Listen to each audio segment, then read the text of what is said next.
Oke, assalamualaikum warahmatullahi wabarakatuh. Halo, bertemu lagi dengan saya Yulia Cianingrum dengan NIM 211340012. Baik, di pertemuan ke-9 ini kelompok 6 mempresentasikan tentang strategi dalam pembuatan film nih teman-teman. Nah, pembahasan yang akan saya bahas di Learning Journal kali ini yaitu mengenai teknik penulisan skenario, storyboard, breakdown script, breakdown budget, manajemen produksi, departemen produksi, sama departemen penyutradaraan. Baik, yang pertama itu saya akan membahas tentang teknik penulisan dari skenario itu bagaimana. Oke, sebelum ke teknik penulisan skenario, di sini saya akan menjelaskan apa itu skenario ya teman-teman. Jadi skenario itu merupakan naskah yang mendeskripsikan adegan dalam urutan, dan biasanya itu adegannya itu tuh memuat dari petunjuk lokasi seperti kayak waktu peristiwanya itu bagaimana, terus tindakan pelakunya, dan efek atau suara serta efek khususnya. Nah, biasanya juga penulis skenario itu adalah sineas profesional yang menciptakan dan meletakkan dasar acuan bagi pembuatan film dalam bentuknya itu format skenario, format dalam naskah skenario. Nah, teman-teman, selanjutnya yaitu ada teknik dalam penulisan skenario. Yang pertama itu ada inti cerita. Jadi tahap awal dalam penulisan skenario itu adalah menentukan inti cerita yang akan kita kembangkan itu bagaimana. Nah, di dalam inti cerita ini kita tuh sudah mempunyai gambaran singkat tentang plot gitu. Selanjutnya yang kedua itu sinopsis. Jadi sinopsis itu adalah ringkasan cerita yang akan kita kembangkan nanti untuk menjadi skenario. Nah, biasanya sinopsis itu tuh ditulis semenarik mungkin gitu, agar biar bisa menggoda pembacanya itu untuk membaca skenario dari sinopsis tersebut. Nah, selanjutnya yang ketiga yaitu ada karakter. Karakter atau tokoh itu merupakan salah satu unsur terpenting dalam skenario.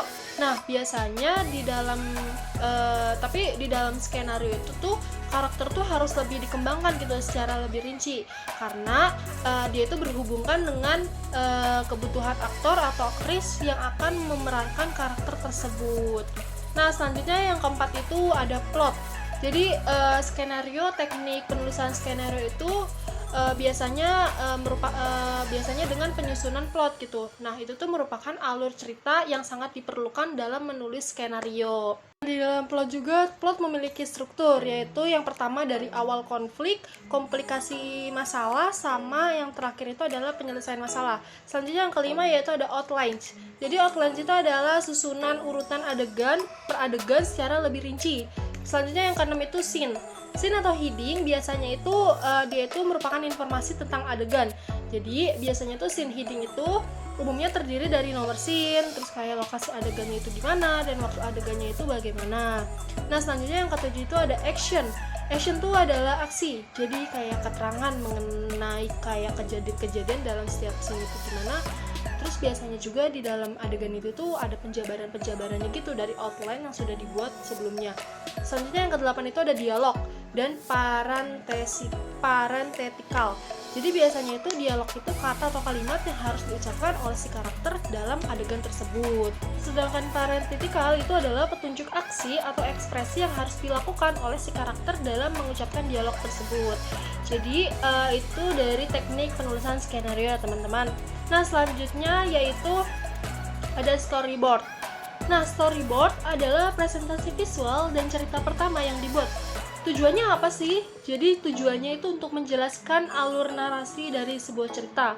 Biasanya tujuannya itu selain itu tuh ada dari memungkinkan seseorang itu dalam pembuatan film untuk mempervisualisasikan ide-idenya dan juga sebagai kayak alat untuk mengkomunikasikannya itu bagaimana gitu, dan masih banyak lagi.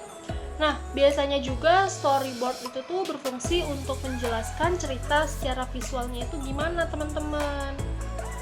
Nah, storyboard itu tuh ibaratnya kayak cetak biru yang digunakan sebagai pedoman dalam membangun sebuah rumah.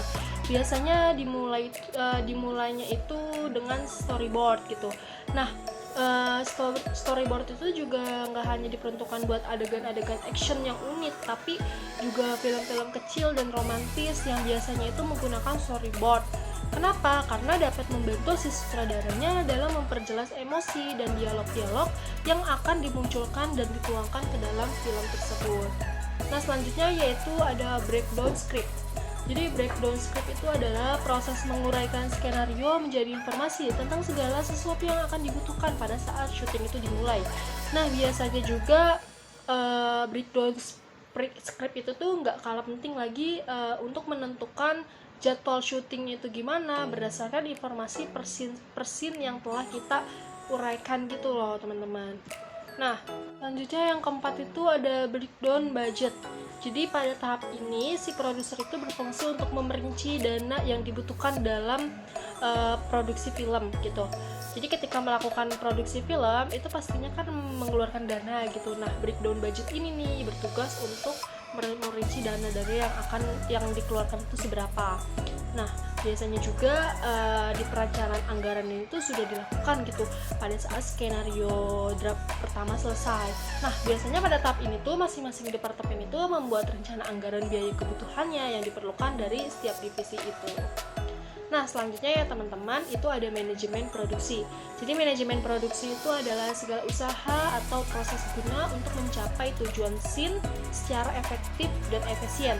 Nah, biasanya juga di manajemen produksi itu tuh memiliki tahapan gitu. Yang pertama itu ada praproduksi teman-teman. Yang kedua itu ada produksi, dan yang ketiga itu ada pasca produksi. Baik, selanjutnya itu ada departemen produksi. Jadi di dalam proses pembuatan film itu terdapat banyak departemen yang dibuat untuk mendukung kelancaran produksi. Salah satunya itu adalah departemen produksi. Biasanya di dalam departemen produksi ini ada sebuah tim yang bertanggung jawab atas pengelolaan operasional dan logistik. Nah, di departemen produksi ini itu tuh memiliki beberapa peran dan tanggung jawab. Yaitu yang pertama itu ada produser, terus yang kedua itu ada eksekutif produser, yang ketiga itu ada associate producer. Nah, selanjutnya yang keempat itu ada CO producer, yang kelima itu ada line producer. Nah, yang selanjutnya itu yang keenam itu ada unit production manager. Selanjutnya yang ketujuh itu ada marketing manager. Selanjutnya yaitu ada akuntan produksi. Selanjutnya yaitu ada manajer lokasi atau biasa disebut dengan location manager. Nah, yang terakhir nih teman-teman yaitu ada production assistant atau PA, pembantu umum. Nah, selanjutnya yaitu ada departemen penyutradaraan. Baik, departemen penyutradaraan itu memiliki beberapa uraian lagi. Yang pertama itu ada sutradara. Jadi sutradara itu berkontribusi untuk segala aspek mulai dari penentuan plot, alur cerita, menentukan pemeran, dan masih banyak lagi. Selanjutnya yang kedua itu ada asisten sutradara 1. Asisten sutradara 1 tuh biasanya dilibatkan buat membantu bidang si dramatiknya untuk menghasilkan blocking pemain. Selanjutnya yang ketiga itu ada asisten sutradara 2. Itu tuh bertugas untuk membuat jadwal scene yang akan direkam. Selanjutnya yang keempat itu ada pencatat skrip. Dia itu bertugas untuk mencatat seluruh adegan-adegan yang diambil di hari itu juga. Nah, yang kelima itu ada script continuity. Jadi itu tuh senjata utamanya yang merupakan kamera pocket. Dia tuh bertugas untuk memotret setiap hal ya visual yang timbul gitu di dalam frame supaya terjaga kesinambungannya di setiap adegan-adegan. Nah, yang keenam itu ada casting director. Jadi casting director itu bertugas untuk menentukan aktor untuk memerankan si karakternya sesuai kebutuhan-kebutuhan cerita. Nah, selanjutnya yang ketujuh itu ada koordinator pemeran. Jadi di lokasi syuting itu biasanya perannya ini tuh cukup kayak banyak gitu, vital gitu. Nah, koordinator pemeran itu mengatur jadwal pemeran sesuai dengan menggunakan jadwal-jadwal yang sudah disiapkan oleh si asisten sutradara tersebut. Nah, teman-teman, jadi itu beberapa prinsip-prinsip dari departemen penyutradaraan. Nah, teman-teman, selanjutnya yaitu ada resensi film. Jadi kelompok 6 ini mengambil film tentang Keluarga Cemara. Jadi Keluarga Cemara itu adalah film Indonesia pada tahun 2018 yang disutradarai oleh Yandi, dan film ini tuh bercerita tentang sebuah keluarga yang pindah dari Jakarta ke desa terpencil di Jawa Tengah. dan ini tuh menyoroti tentang pentingnya keluarga yang harmonis, terus kayak adaptasinya gitu terhadap lingkungan baru. Nah, film ini juga mengisahkan tentang suatu keluarga yang hidupnya makmur dan bahagia karena ada masalah keuangan dari kakak ipar di perusahaannya. Akhirnya rumah keluarga cemara ini tuh dikorbankan untuk membayar hutang. Akhirnya si ayahnya itu tuh harus pindah ke peninggalan keluarga di desa dan keadaannya itu menjadi sulit, ekonominya juga menurun gitu. Nah, akhirnya si ayahnya ini tuh mencari kerja di desa dan akhirnya dapat pekerjaan yaitu mengembala ayam. Nah, si anak pertamanya ini dan keluarganya ini tuh juga sulit untuk adaptasi di lingkungan di rumah barunya itu. Nah, Ara yang masih belum memahami arti bangkrut itu seperti apa, jadi dia tuh kayak ya udah gitu, seenaknya aja gitu, kayak ngejalanin hidup ya udah kayak lurus saja. Nah, dia tuh nggak tahu keadaan abahnya itu gimana. Nah, keluarga ini pun ingin pindah gitu kembali ke Jakarta karena nggak mampu untuk beradaptasi dengan menjual tanah rumah warisan keluarga. Akhirnya dia tuh menggagalkan semua keinginannya dan dia akhirnya hidup tinggal di desa karena dia ngerasa kasih sayangnya itu lebih banyak di hidup tinggal di desa itu. Nah, jadi selanjutnya itu ada unsur pendidikan dan vokasi BK. Yang pertama itu adaptasi terhadap lingkungan baru. Jadi film ini tuh memperlihatkan bagaimana sebuah keluarga itu beradaptasi dengan lingkungan barunya di desa. Selanjutnya yang kedua itu ada kecakapan hidup. Jadi film ini tuh menyoroti tentang pentingnya kecakapan hidup. Contohnya tuh seperti komunikasi atau pemecahan masalah dan pengambilan keputusan. Jadi si anggota keluarga ini sering banget gitu mempunyai pendapat dan ide yang berbeda, namun mereka itu ada komunikasi dan bekerja sama untuk mencari solusi atau si masalah-masalah mereka. Akhirnya masalahnya pun berujung surut. Selanjutnya yaitu ketahanan. Jadi film ini tuh menunjukkan bagaimana si keluarganya itu menghadapi berbagai tantangan kayak kesulitan dalam keuangan dan masalah-masalah kesehatan, namun mereka itu tetap tangguh dan bertahan dalam perjuangan mereka dan keluarga mereka. Nah, teman-teman, jadi itu yang dapat saya jelaskan di Learning Journal pertemuan ke-9 ini. Cukup sekian dari saya. Wassalamualaikum warahmatullahi wabarakatuh.